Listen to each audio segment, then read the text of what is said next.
Irène ou d'autres, mais voilà, pour la plupart. Bonjour à tous, voilà, très heureux de pouvoir partager ce moment. Alors d'abord, je me présente, Daniel Reis, le pasteur de la vallée de la Fench, Bertrand et Taïus, et Florence, son épouse, et Camille Lange. Donc on fait une petite tournante, voilà, on fait un échange, les trois pasteurs. Alors on se réjouit que de pouvoir être à votre disposition pour vivre ce moment, ce culte. Je suis très heureux de pouvoir être là, dans la joie de cette communion. Je me sens chez moi ici. Et j'espère aussi que vous-même vous êtes bien. Ceux qui viennent là depuis des années, que je connais, comme ceux qui viennent là depuis 2, 3, 4 fois, la première fois. Est-ce qu'il y a quelqu'un qui vient là pour la première fois? Voilà, bienvenue, c'est Gilles. Voilà, bienvenue Gilles. Voilà, qui vient là pour la première fois. Il y en a d'autres qui viennent là depuis des années. Alors, quoi que vous viviez, où que vous en soyez, la grâce et la paix vous sont données de la part de Jésus-Christ. Et vous avez vu au travers des différents diapos le thème de ce matin. Ça te parle ou pas? La colère, l'irritation. Voilà. Tout ce qui, des fois, monte en nous et qu'on a du mal à maîtriser, ou pas, et puis ça sort. Alors, qu'est-ce qu'on fait? Qu'est-ce qu'on fait de cette colère? Qu'est-ce qu'on fait de cette irritation, de ce qui nous énerve, de notre comportement? Qu'est-ce qu'on en fait? C'est le conjoint, c'est les enfants qui payent les pots? Ou on peut vivre ça avec le Christ? Voilà. Alors, on va vivre ce moment de culte ensemble sur ce thème de la colère. Nous sommes le 3e dimanche du carême. Oculi, qui veut dire voir. J'ai les yeux constamment tournés vers le Seigneur, il tirera mes pieds du filet. Voilà, j'ai constamment les yeux tournés vers le Seigneur, il tirera mes pieds du filet. Hier matin, on avait une rencontre à la suite du parcours Alpha, pour ceux qui connaissent, on était une douzaine sur Milange, et quelqu'un me disait, il s'appelle Ange, voilà, il s'appelle Ange, parce qu'il se prépare au baptême. Ange me disait, il nous disait, le filet pour moi en ce moment, c'était ma solitude. Et grâce au parcours Alpha, grâce à l'Église, j'ai trouvé une famille. Peut-être que tu te sens seul, même entouré. Et l'Église est là. Celui qui est à côté de toi t'aime comme tu es. Il a les yeux aussi constamment tournés vers le Seigneur. Et ensemble, on se tourne vers lui. Donc voilà, vous voyez, il y a des choses comme ça qui nous emprisonnent ce matin. La colère, la solitude, autre chose, je ne sais pas. Le Christ nous accompagne jusqu'au vendredi saint. Et il porte cela avec toi, pour toi, ta solitude, ta maladie, ta colère et autres. Voilà. Alors on va remettre ce moment entre les mains de Dieu et je vous invite à la prière. Dieu notre Père, on est reconnaissant de pouvoir vivre ce moment ensemble, librement, sans peur que des policiers nous viennent et nous emprisonnent. On peut vivre ce moment librement. Alors tu nous appelles, on est venu à toi. C'est vers toi qu'on veut tourner les yeux ce matin et on t'apporte toutes nos pensées. Alors tu vois tout ce qui s'est passé depuis ce matin, les joies comme les difficultés, les contradictions.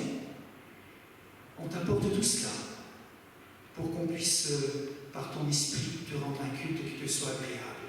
Viens, Esprit de Dieu, nous proclamons que ce lieu est le lieu où est le royaume de Dieu présent. Tu es le roi ici. Tu sièges ici, au milieu de nous. Tu viens par ton esprit, tu nous rejoins. Et tu parles à notre esprit pour que ce culte te soit agréable. Au nom de Christ, nous te prions. Amen. Et on va prendre le premier chant, louange et gloire à ton nom. On peut se lever si vous voulez. Après ce mystère, on va la voix d'eau.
L'éternel et son amour.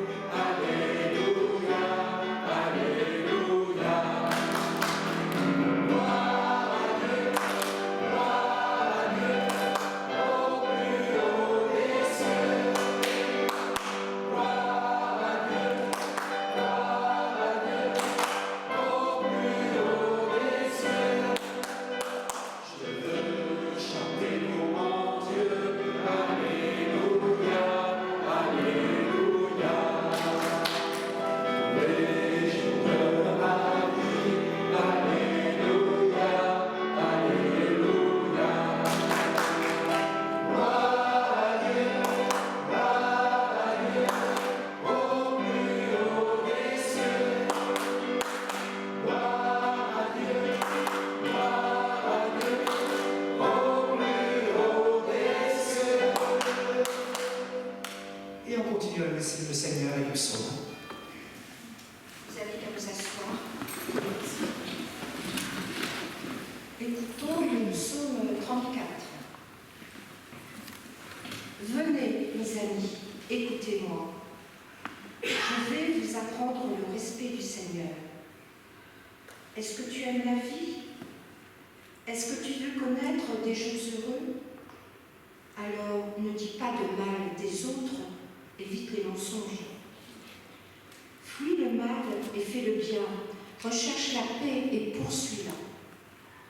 Des yeux du Seigneur se tournent vers ceux qui lui obéissent, ses oreilles entendent leurs cris, mais il s'oppose à ceux qui font du mal. Il veut rayer leur nom de la terre. Ceux qui lui obéissent, le Seigneur les entend quand ils crient vers lui, et il les délivre de tout ce qui leur fait peur. Le Seigneur est proche de ceux qui ont le cœur brisé. Il sauve les gens découragés. Celui qui obéit à Dieu souffre beaucoup, mais le Seigneur le délivre de toutes ses souffrances. Il le protège. Aucun de ses os ne sera brisé. L'homme mauvais mourra à cause de sa méchanceté. Les ennemis de ceux qui obéissent à Dieu seront punis. Le Seigneur sauve la vie de ses serviteurs. Parmi ceux qui s'abritent en lui, aucun ne sera puni. Amen. Je vous invite à vous lever pour chanter le prochain chant.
Ne vous vengez pas vous-même, bien-aimés, mais laissez agir la colère. Car il est écrit, à moi la vengeance, à moi la tribulation, dit le Seigneur. Mais si ton ennemi a faim, donne-lui à manger. Si la soif, donne-lui à boire. Car en agissant ainsi, ce sont des charbons ardents que tu amasseras sur ta tête.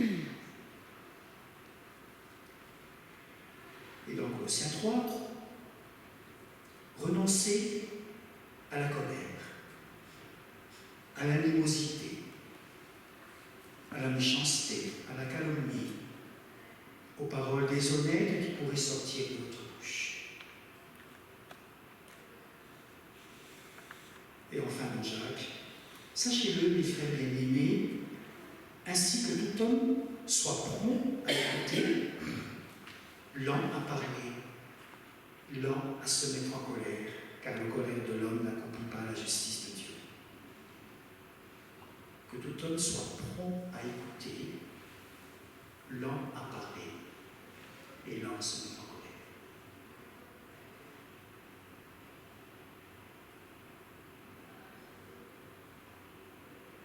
C'est vers toi que je me tourne. On peut rester assis pour chanter ce chant.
Être prompt à écouter, avoir du temps pour écouter, savoir écouter, être lent à parler, lent à se mettre en colère. Parfois on parle trop vite, parfois on n'écoute pas. Vous comme moi, on a qui sourit. Oui. Voilà. Vous comme moi, on fait la même patte. Alors on va se présenter devant le Seigneur et puis lui donner l'occasion, nous donner l'occasion de pouvoir lui demander pardon et de recevoir son pardon. Alors Seigneur, ta parole est la vérité. Même si elle a été écrite il y a 2000 ans, tu vois combien, et nous voyons combien ta parole est vivante. Ton esprit nous parle au travers de ta parole, et c'est vrai qu'on devrait davantage écouter que parler. Alors pardon.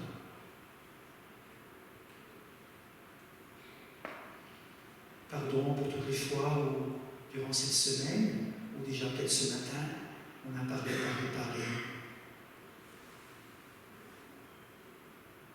Alors que la personne en face de nous désirait être entendue. Pardon Seigneur. Toi tu savais écouter au bon moment. Tu savais parler au bon moment.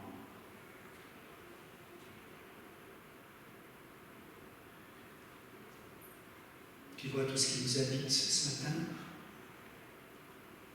ces irritations, peut-être la jalousie, la méfiance aussi, la convoitise, la peur pour demain. Tu vois tout ce qui peut nous habiter. Alors on vient là devant toi, Dieu notre Père, en Jésus, qui nous accueille, puis on te dit simplement pardon.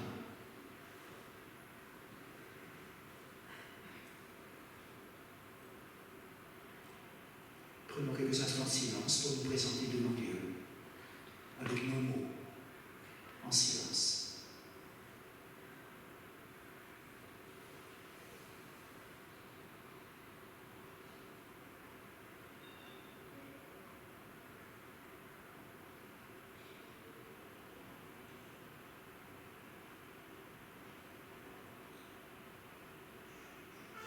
Alors oui, Seigneur, nous te confessons tous ces péchés, combien nous sommes dominés par ces péchés. Et nous voulons repousser tout cela en ton nom.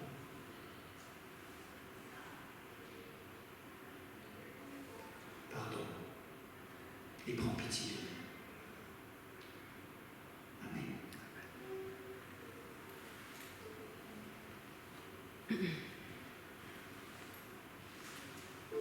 Si mon peuple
ce verset par cœur, 2 Chroniques 7, 14.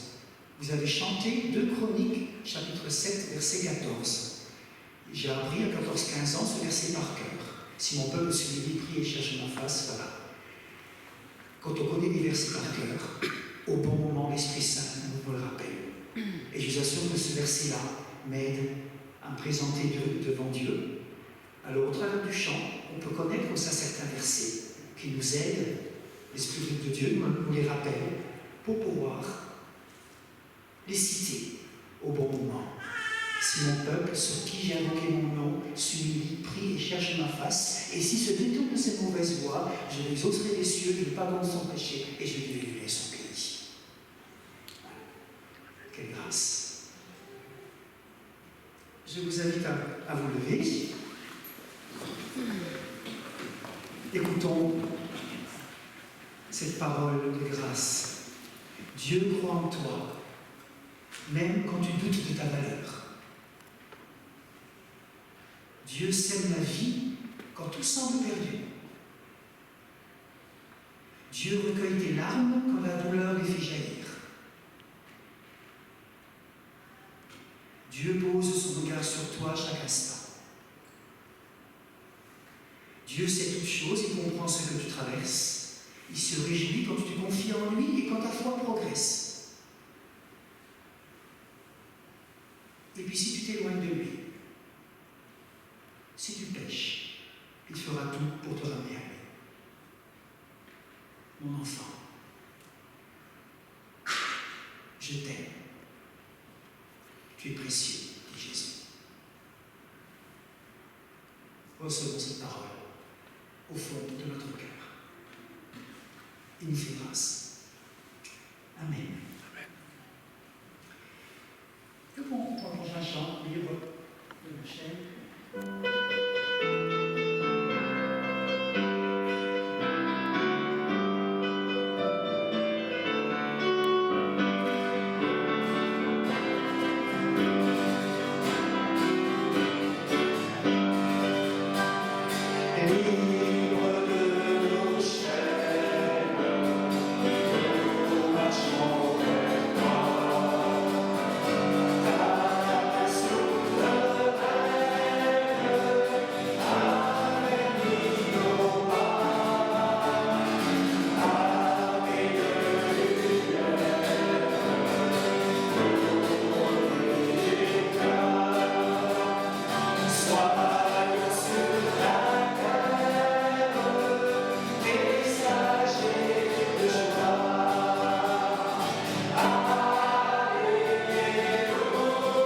Je crois en Dieu, le Père qui m'a créé et toutes les créatures qui nous fait vivre ensemble à sa gloire. Je crois en Dieu, le Christ, notre Seigneur, venu sur la terre pour partager et sauver notre vie, qui nous a aimés jusqu'à la mort et qui est vivant et nous donne la vie. Je crois en Dieu, le Saint-Esprit, qui œuvre dans le monde, anime l'Église et l'envoie annoncer l'Évangile jusqu'aux extrémités de la terre. Amen.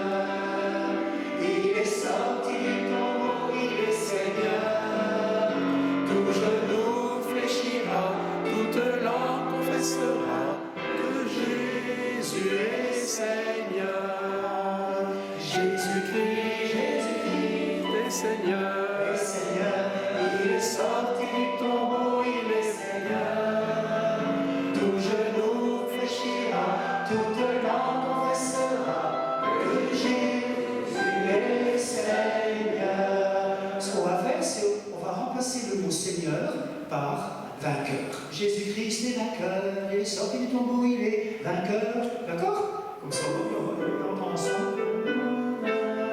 Et ensemble. Jésus-Christ, vainqueur, est vainqueur. Il est sorti du tombeau, il est vainqueur. Tout genou fléchira, toute langue confessera que Jésus est vainqueur.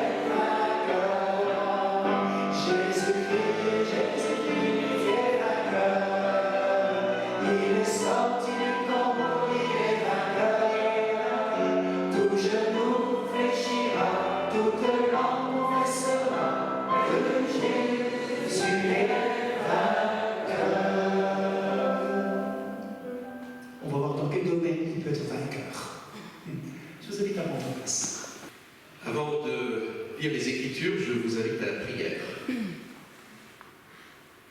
Seigneur, ta parole est vérité, ses conseils sont justes, ils sont valables pour toujours. Garde-nous sur le chemin de la fidélité. Amen.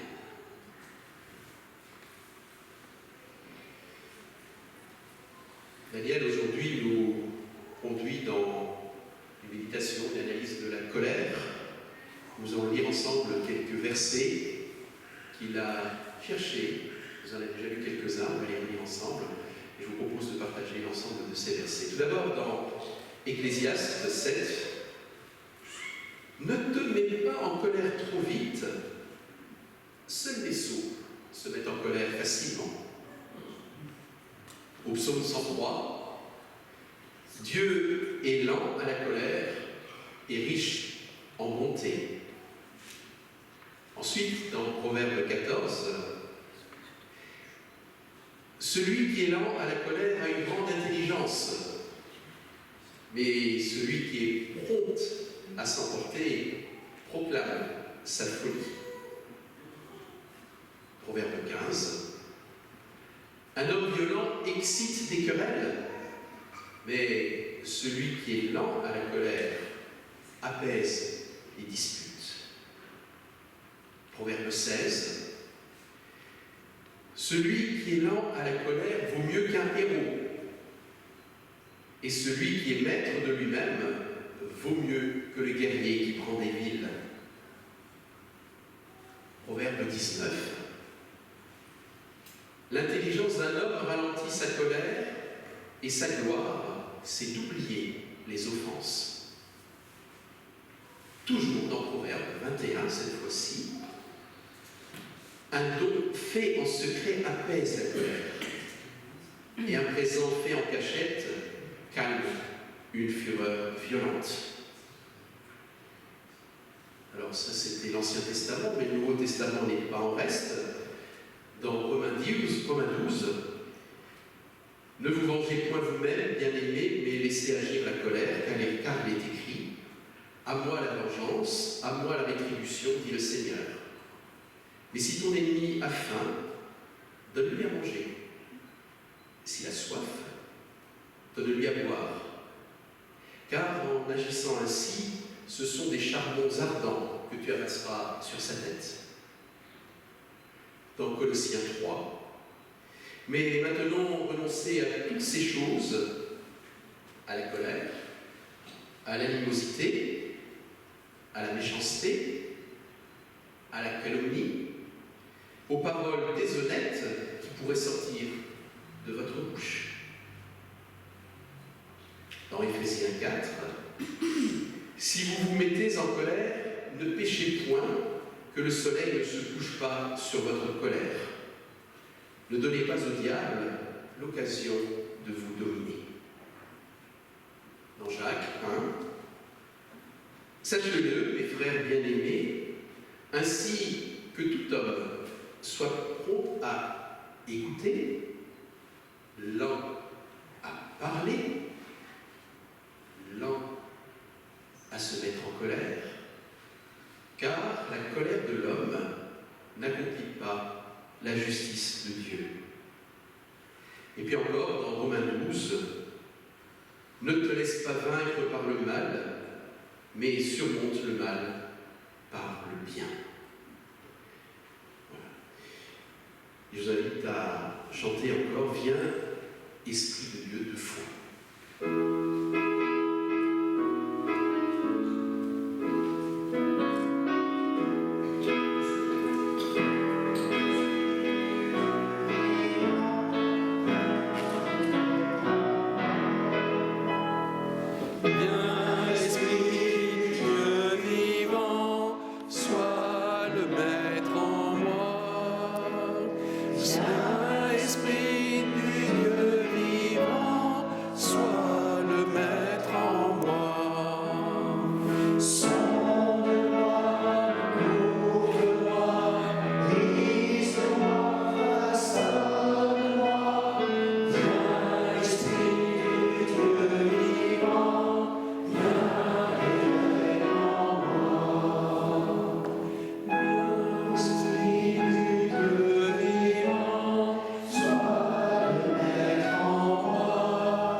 Ceux qui sont un petit peu loin, vous pourrez voir, vous approcher à la fin du culte, vous demandez à donner l'image. Voilà, les causes de la colère. Alors, il y a entre autres la peur, la culpabilité, l'embarras, la honte, l'inquiétude. Même moi, j'ai du mal encore un petit peu à lire ce qui est en haut. C'est un petit peu... Voilà. C'est lundi dernier, quelqu'un me téléphonait, il était dans le train du retour du Luxembourg, il y avait des problèmes au niveau de la SNCF, et il a dit Daniel, je suis en colère, dans le train. Quelle journée pourrie que j'ai vécu, puis en plus maintenant il y a la SNCF qui fait sa grève, il y avait des trains qui étaient supprimés, c'était bondé, le pauvre. Et je me suis dit, voilà une des raisons pourquoi il était en colère. Et en discutant avec lui, il s'est rendu compte qu'il était inquiet au niveau de son boulot. Il avait une journée très dure, lourde, très lourde. Il y a eu des rivalités, des tensions, des égos, et tout ça, ça fragilisait son être intérieur, il était inquiet, et s'est mis en colère. Et moi j'ai vu du film, et poum, il a versé ça sur moi. Voilà. C'est une autre raison, en bas à droite, la culpabilité. On me dit parfois, Daniel, j'aurais dû dire cela. J'aurais dû dire, et je ne l'ai pas dit. J'aurais dû parler, j'aurais dû avertir, et de cela, je me suis tué. Et j'ai des regrets. J'ai trahi. J'ai comme été absent. J'aurais dû prendre ma place. Et tout ça, les personnes portent en elles, et ça rejaillit à un moment donné, une colère intérieure qui monte. Alors, voilà 2 exemples, et chacun pourrait mettre d'autres exemples sur ses propres emportements, ses irritations. Qu'est-ce qui t'énerve? Qu'est-ce qui fait que ça monte en toi et à un moment donné ça sort? Qu'est-ce qui se cache derrière ta colère? Dans la version Louis II de la Bible, il y a 352 fois le mot colère. Par contre, il n'y a que 110 fois le mot prière. C'est vrai. Alors vous imaginez qu'il y a différents types de colère dans la Bible. On exprime nous-mêmes cette colère pour soi, cette colère en soi, pour les autres, face aux autres. Ce truc pourri qui est en nous, qui sort comme ça. Et puis, un sauvage, elle dit oui. On a des mauvaises pensées qui nous amènent à des mauvaises paroles, puis la colère qui sort de nous. On a tous fait cette expérience de cette mauvaise colère. On n'est pas fiers de cette mauvaise colère. Mais il y a aussi la suivante, s'il vous plaît. Il y a la sainte colère. Puis on va entrer doucement dans cette réflexion. Il y a la sainte colère. C'est bizarre, hein? Une sainte colère. 2 mots complètement inverses. On appelle ça un oxymore. Comme une douceur violente. Une sainte colère. 2 mots opposés. Dans les 352 fois, il existe une sainte colère. Dieu se met en colère. Notre Père, Créateur, qui a créé cette colère, parce que lui-même se met en colère. S'il a créé, c'est qu'à la base, c'était bon. Le Seigneur se met en colère contre quoi? C'est quoi cette sainte colère? Il se met en colère contre quoi? Contre le péché d'Adam, contre le meurtre de Caïn, et puis ensuite on verra avec Noé, la dépravation de Noé. C'est une colère en forme de tristesse, de déception. Dieu est triste, il est déçu. Le Seigneur est en colère parce qu'il veut que nous soyons en relation avec lui, et nous on fait tout pour casser cette relation. Et voilà pourquoi il se met en colère avec Noé ou avec d'autres. Pourtant on dira heureusement pour Noé, je mets un arc dans le ciel pour montrer cette nouvelle alliance. Jamais plus je ne détruirai la terre. Je ne veux plus de cette colère. Je vais tout faire pour que l'homme se remet en relation avec moi. Et qu'est-ce qu'il va faire? Il va envoyer Jésus. Oui, Dieu exprime sa colère contre l'injustice, contre le péché. Ça veut dire que le Seigneur veut que nous choisissions entre une bonne colère, une sainte colère, et la mauvaise colère. Je peux mettre la suivante. Choisis entre une bonne colère et une mauvaise colère. Alors on va voir déjà qu'est-ce que c'est que cette bonne colère. On va continuer. C'est l'exemple de Jésus. Il réagit. Quand est-ce que Jésus a été en colère? Voilà. Quand il chasse les vendeurs du temple. Oui. Il dit que cette maison doit être une maison de prière, et au lieu de ça, c'est un lieu où il y a l'argent, Mammon, qui est là, dans ce lieu. Parce qu'au départ, pour pouvoir offrir un animal, il fallait que les Juifs transforment ou changent leur shekel en shekel religieux, si on peut dire. Et Jésus, face à ça, parce qu'autant les pharisiens et les échangeurs prenaient une partie pour eux, Ce lieu, ce temple qui doit être le lieu de la relation avec Dieu, est un lieu où l'argent est là. Alors Jésus se met en colère contre ça. Pas ça dans ce temple. La passion jalouse le dévore. Jésus se met en colère dans ce temple, et puis on verra aussi encore ailleurs.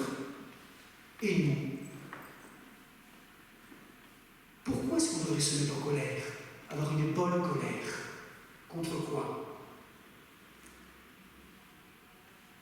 Contre un capitalisme libéral qui fait que les familles sont sur la paille, qui sont au chômage, avec des crédits insurmontables. Est-ce qu'on ne devrait pas se mettre en colère contre ça? Contre ces crédits trop? Est-ce qu'on ne devrait pas se mettre en colère quand des personnes meurent de faim?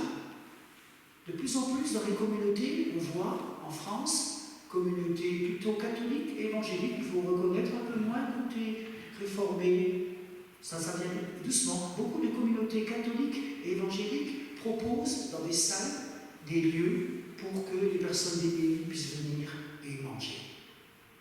Parce qu'ils réagissent. Ils sont en colère contre les gens qui meurent de faim. Pas ça en France. On a les moyens pour pouvoir donner à manger suffisamment. Se mettre en colère contre ça. On pourrait se mettre aussi en colère face aux problèmes écologiques.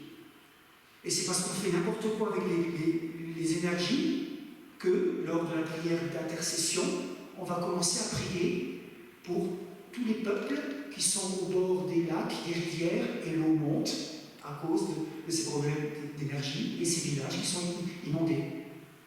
On devrait se mettre en colère contre ça. Réagir contre ces problèmes écologiques. Non? Est-ce qu'on devrait se mettre en colère aussi quand on consomme n'importe comment et n'importe quoi? Quand on jette des tonnes de plastique qui vont se détruire au bout de 10 000 ans? On ne devrait pas se mettre en colère contre ça? Réagir? On devrait être en colère pour la création, nous maltraitons aujourd'hui. Avant, les hommes avaient peur de la création, et tempêtes, les orages. Aujourd'hui, c'est la création qui a peur de l'homme. L'homme est l'espèce la plus dangereuse dans ce monde.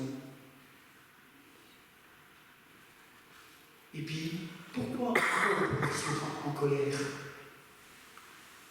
Dans un mois et demi, ou dans un mois, il y aura une conférence à Milange sur les médiums, les guérisseurs, le paranormal, l'ésotérisme, la cartomancie, les guérisseurs de l'invisible, les liens avec les esprits, tout ça.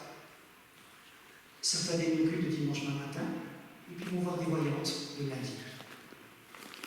On ne devrait pas se mettre en colère contre ça, pas contre les personnes.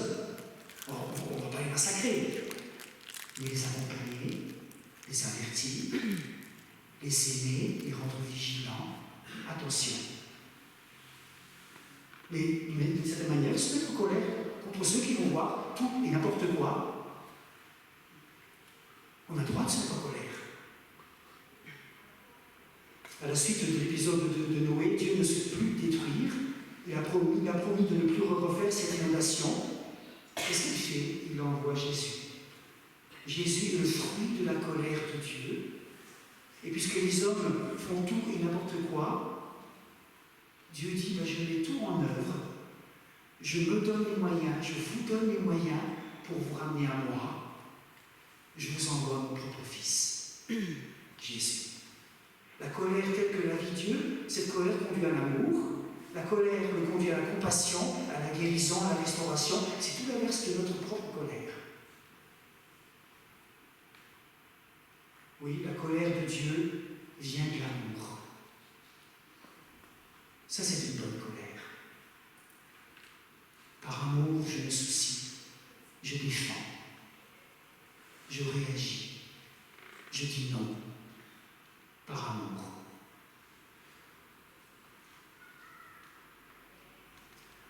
Il y a la bonne colère et aussi la mauvaise colère. Cette colère qui divise, qui sépare. Les relations sont abîmées parce que notre colère ne vient pas de cet amour. Notre colère, elle est souvent, très souvent, a pour origine la peur. Réfléchissez bien. À chaque fois que nous sommes en colère, très très souvent, c'est parce qu'on a peur. Je suis en colère parce que je suis fâché parce que quelqu'un m'a blessé. Alors j'ai peur qu'on profite de moi et autres. Je me fâche parce que j'ai été trop troublé. Je sens ma fragilité, j'ai peur de ce regard posé sur moi. Alors je me mets en colère intérieurement, ça monte. Je me mets en colère contre l'autre parce que j'ai été humilié. Dans l'église, parfois, il y a des malentendus, il y a des divisions profondes. Et au lieu de les régler facilement, on les laisse. Et puis on sent une certaine colère qui monte. Je me mets en colère parce qu'on ne m'a pas donné ma place, quand même. Donc ça veut dire, et moi qui suis-je? Je suis transparent. J'ai peur qu'on m'ignore. On ne m'a pas reconnu pour qui je suis. Et c'est pour cela que souvent ça monte en nous, et ça devient une colère intérieure, et quand ça sort, c'est une colère extérieure. On peut être frustré, rejeté. Tout ça, ça donne un climat de peur en nous, et ça rejaillit souvent dans la colère. On vit un deuil. Il m'a abandonné. Je me sens seul. J'ai peur. Je me mets en colère contre le Seigneur de la vie face à ça.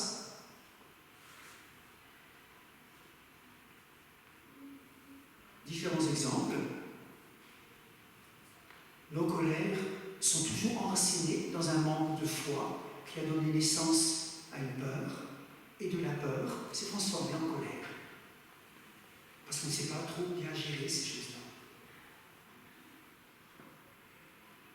Et Paul nous dit, on va continuer, dans Ephésiens 4, si vous vous mettez en colère, ne péchez pas, que le soleil ne se couche pas sur votre colère, ne donnez pas au diable l'occasion de vous dominer. Il ne dit pas que la colère est un péché, il dit quand la colère est enclenchée, alors vous risquez de pécher. Ça veut dire soit que tu vas bien gérer ta colère, ou soit que tu vas mal la gérer. Et si tu la gères mal, ça aura des conséquences.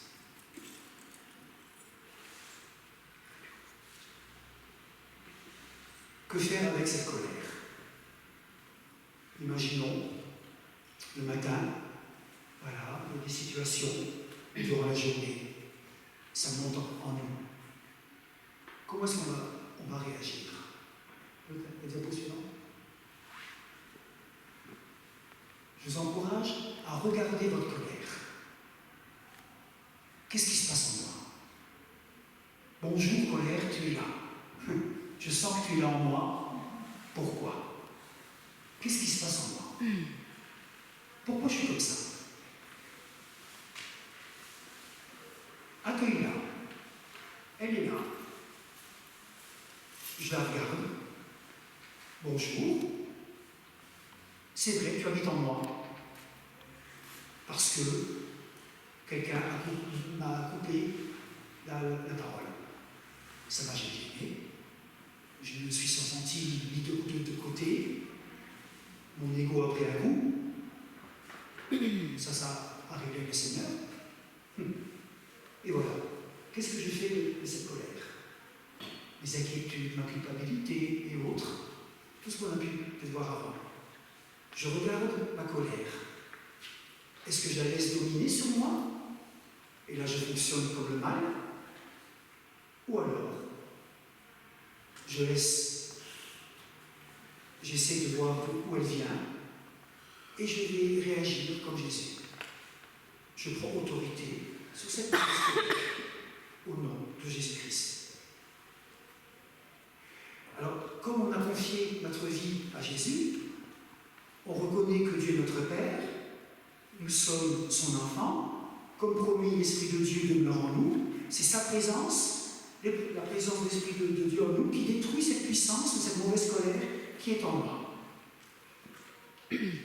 J'apporte cette colère, ou plutôt, avec l'autorité que Dieu nous donne, puisque je suis son enfant, au nom de Jésus, j'ordonne à cette colère de quitter mes pensées. Voilà comment on peut fonctionner quand une colère arrive. Par la présence du Christ en nous. Je regarde ma colère, j'essaie de voir d'où elle vient, et je prends autorité sur cette mauvaise colère au nom de Jésus-Christ. Alors, la meilleure façon de mettre ça en pratique, vous savez comment faire? On va prier. C'est la meilleure façon d'agir. On va demander au Seigneur qu'il nous montre là où on se sent irrité, là où ça monte en nous, là où on s'emporte facilement. Peut-être que le Saint-Esprit vous le montre maintenant déjà.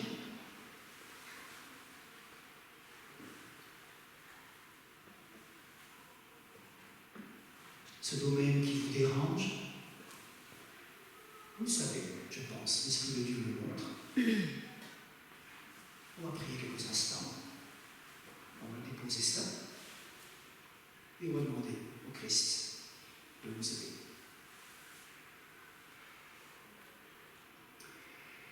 Alors Seigneur, tu es lent à la colère et tu es riche en bonté. Merci. Merci pour cette sainte colère qui est en toi. On peut nous présenter devant toi. Tu ne vas pas nous exterminer. Tu es notre Père. Et dans ta sainte colère, tu as fait venir Jésus. Merci.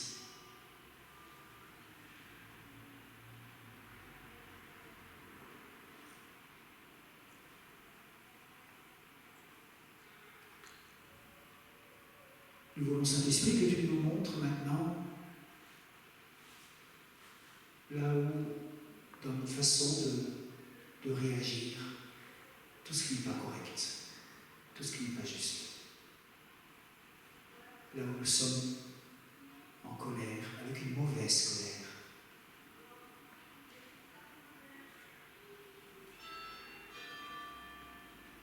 Viens, Saint-Esprit.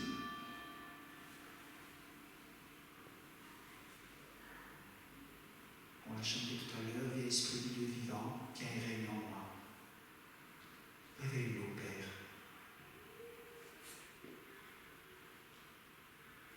Qu'as-tu à nous dire?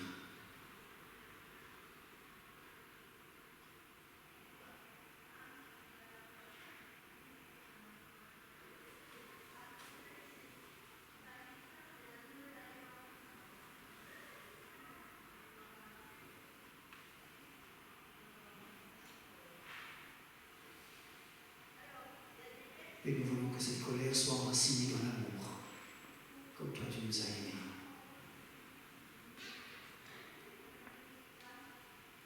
On ne veut pas que cette colère soit enracinée dans la peur, mais dans l'amour.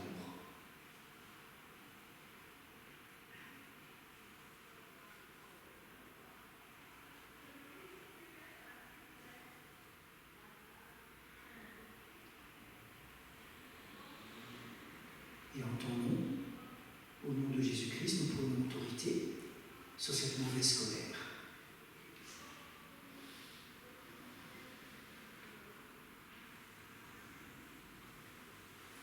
Quel type de pensée?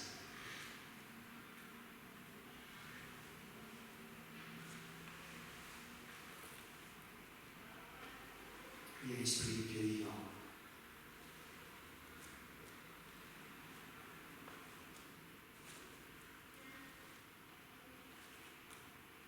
Revêt-nous d'amour.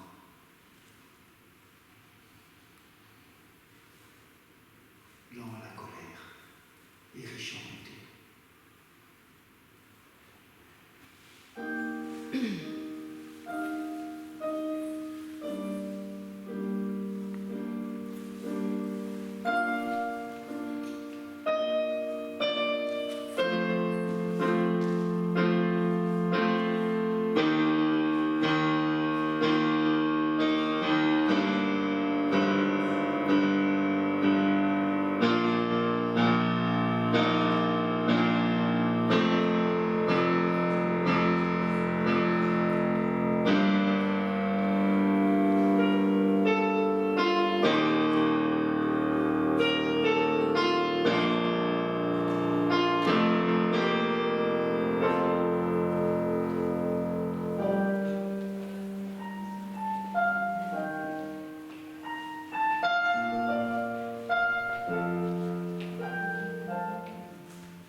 Weiss, nous le remercions d'avoir préparé et présidé ce culte du 3e dimanche de Carême.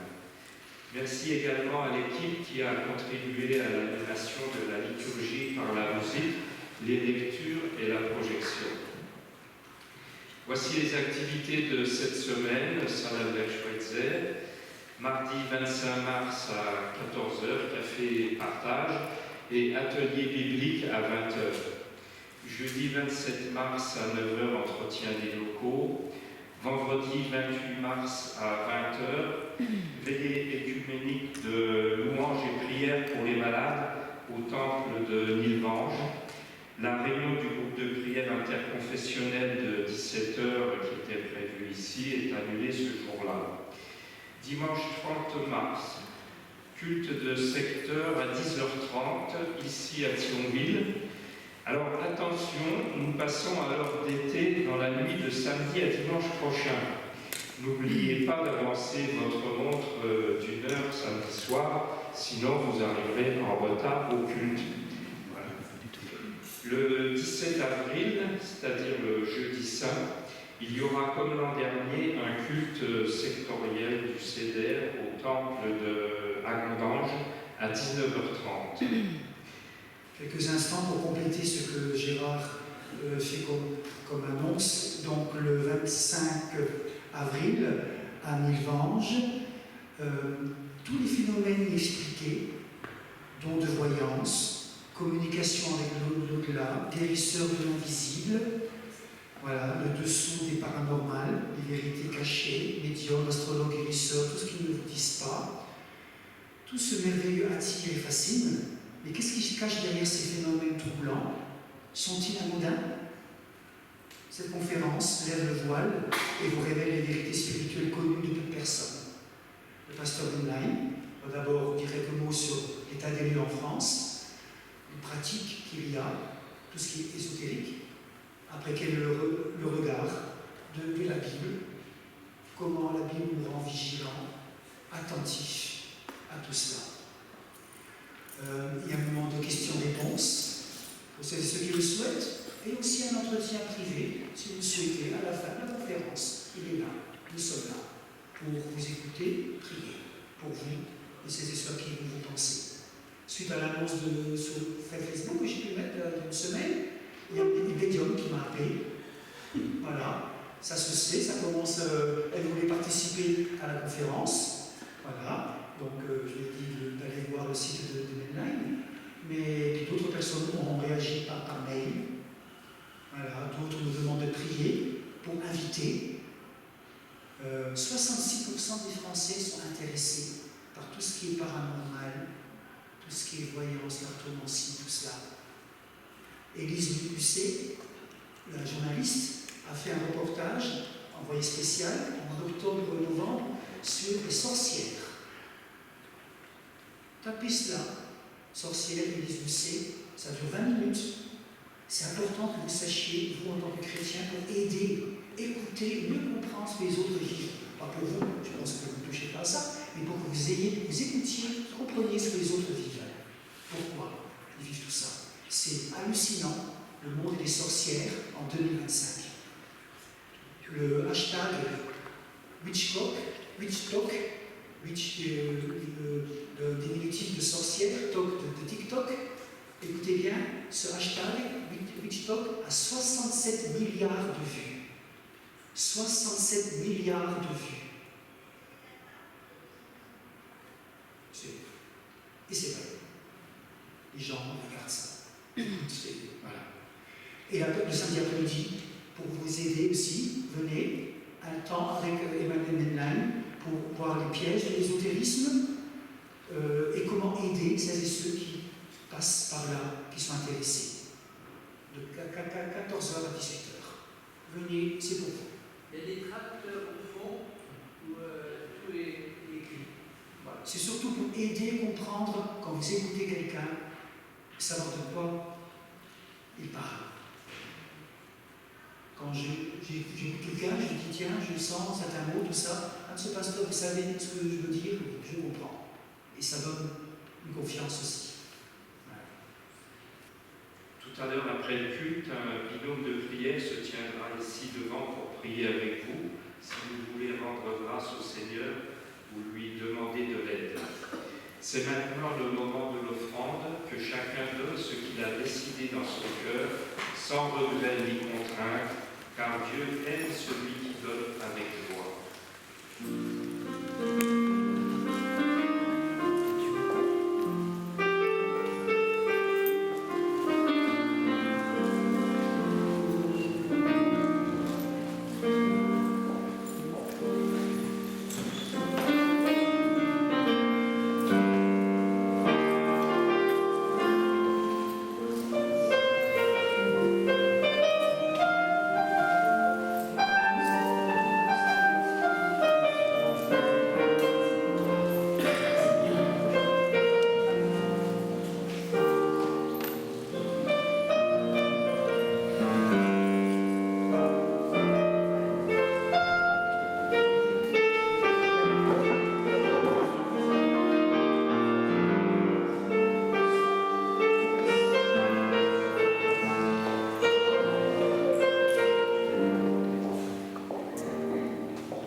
Je vous invite à la prière.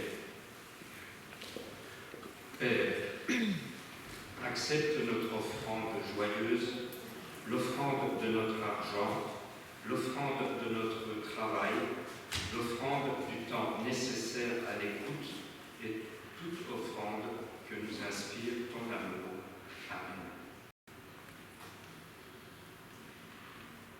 Maintenant, unissons-nous dans la prière et l'intercession. Notre Dieu, nous avons confiance en toi. Tu nous écoutes et tu nous donnes ce dont on a besoin. C'est pourquoi nous te prions pour les époux qui vivent douloureusement leur vie de couple.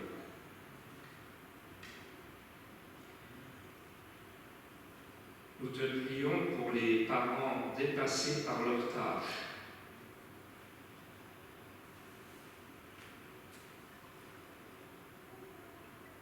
Nous te prions pour les jeunes qui ont à faire des choix.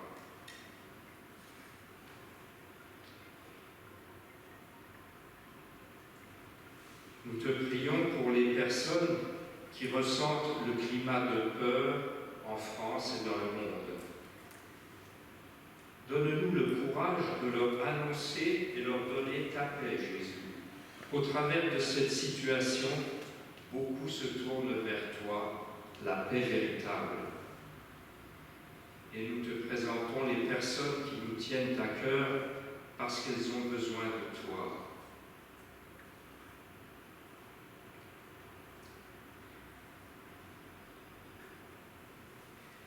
Prions.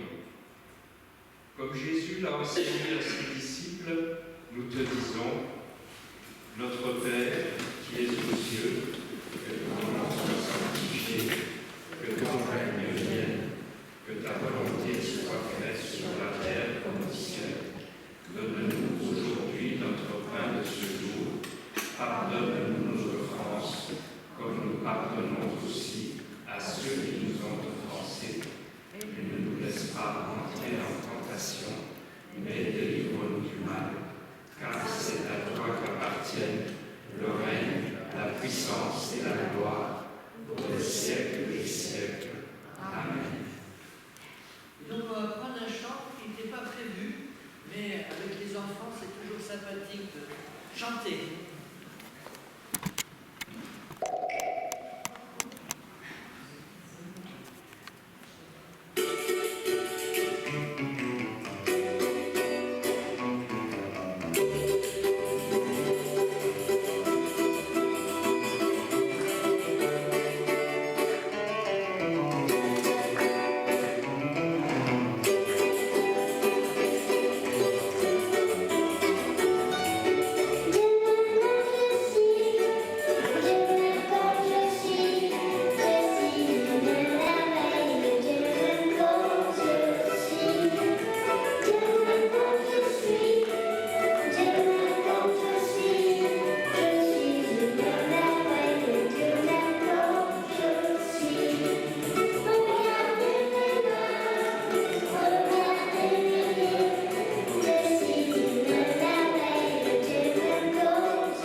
Dieu t'aime comme tu es.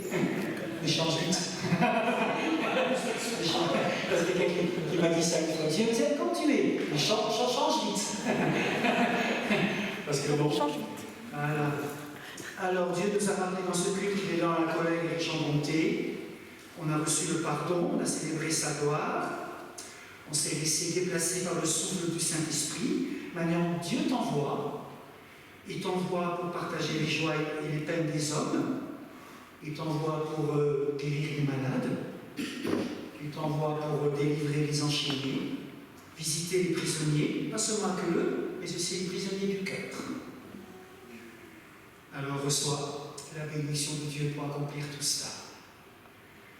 C'est celui qui est le Père, le Fils et le Saint-Esprit qui te bénit, qui te garde. Il est ta force, ta paix, ton soutien, ta persévérance. Va. Il est avec toi. N'aie pas peur. Il t'accompagne. Amen. Amen. Bon dimanche. Bonne semaine. Et à dimanche. Bonne semaine.